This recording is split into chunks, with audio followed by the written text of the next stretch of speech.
வணக்கம் மக்களே. இன்றைய குறள் பார்த்தீங்கன்னா, அறத்தினும் உங்கு ஆக்கமும் இல்லை அதலின் மறத்தலின் ஊங்கில்லை கேடு. இந்த குறள் எதற்காக இன்றைக்கு பார்க்குறோம் அப்படின்னா, அறம்ன்ற ஒரு விஷயத்தை வலியுறுத்தணுன்றதுக்காக. அதாவது அறத்தினும் உங்கு ஆக்கம் அப்படிங்கிறது வந்து அறம் போன்ற ஒரு தூய்மையான ஆக்க செயல் எதுவுமே கிடையாது. அதே மாதிரி அதை மறத்தல் போன்ற கேடு விளைக்கின்ற செயல் எதுவும் கிடையாது.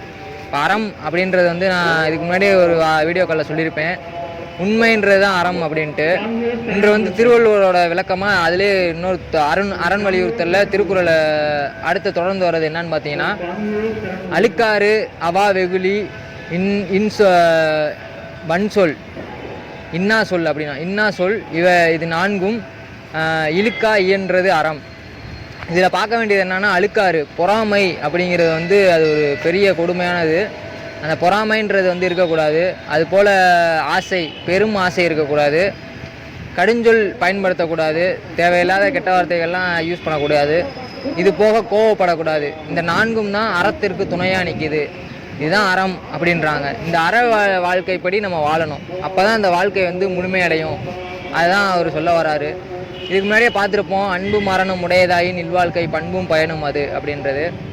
அது போக இந்த அறம் உங்களுக்கு தெரிஞ்சது தான் இந்த அறம்ன்றது என்னன்னு. இருந்தாலும் இதை காலம் தாழ்த்தாமல் செய்யணும். அதற்காகவே ஒரு குறள் இருக்குது. அந்த குறள் என்னன்னு பார்த்துட்டிங்கன்னா, அன்றறிவாம் என்றாது அறஞ்செய்க அதனின் பொன்றுங்கால் பொன்றா துணை. லைட்டாக ஒரு சின்ன மிஸ்டேக் இருக்கும், அதை மன்னிச்சிருங்க. அதாவது இந்த குறள் மூலிமா என்ன நான் சொல்ல வரேன் அப்படிங்கிறது, அறம் செய்கிறதுக்கு காலம் அப்படிங்கிறதெல்லாம் கிடையாது. கொடுக்கப்பட்ட காலத்திலே அந்த அறத்தை சிறப்பாக செஞ்சு முடிக்கணும். பிறகு பார்த்துக்கலாம் அப்படின்னு வந்து எந்த ஒரு விஷயமே விடக்கூடாது. அதிலே முக்கியமாக வந்து இந்த அறம் அப்படிங்கிறதுல வந்து நம்ம சிறிதும் விலகக்கூடாது. அறம் இல்லைன்னா எதுவுமே இல்லை. அதற்காக தான் இன்றைக்கு டாபிக் அறத்தை பற்றி ஓடிக்கிட்டு இருக்கு. அறம் செய்வோம், நல்வழி தேடுவோம், இறை சிந்தனையிலே இருப்போம். அறம் செய்ய விரும்பு ஆறுவது சினம்.